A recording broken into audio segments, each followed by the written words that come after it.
When the Beatles officially went their separate ways, it wasn't just the end of the world's most famous band. It was the end of a brotherhood that had defined an entire generation. The breakup left deep scars.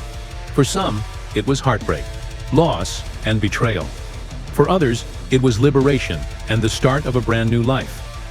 Paul McCartney, one of the central creative forces of the band, fell into despair.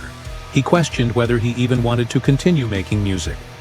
After years of sharing his life and dreams with three brothers, suddenly he was alone, unsure of the future. That moment of silence, when Paul nearly walked away from music altogether, was one of the darkest turning points in his career. Meanwhile, George Harrison had a completely different reaction.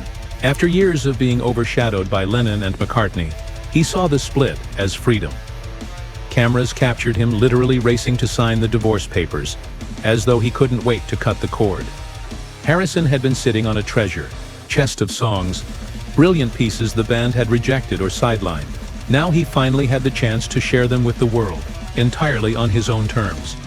By the time the split was legally finalized in 1974, all four Beatles had already launched their solo careers.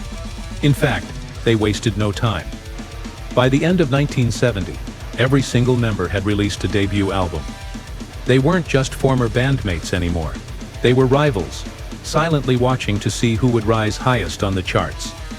Interestingly, even as they competed, their lives remained tangled. Together, John Lennon appeared on George's work, Ringo Starr drummed on Lennon's tracks, and old collaborators floated between them. But underneath those friendly alliances, there was an unspoken question echoing across the industry. Which Beatle would truly come out on top? Ringo Starr was first out of the gate with Sentimental Journey in March 1970. While his drumming had always been essential to the band's sound, few believed he could dominate the charts on his own. The album peaked at number 7. Respectable, but far from groundbreaking. Then came Paul McCartney. His self-titled debut, McCartney, was recorded completely by himself. In a way, it was proof that he didn't need anyone else. The record soared to number 1 in America, though it peaked at number 2 in the UK.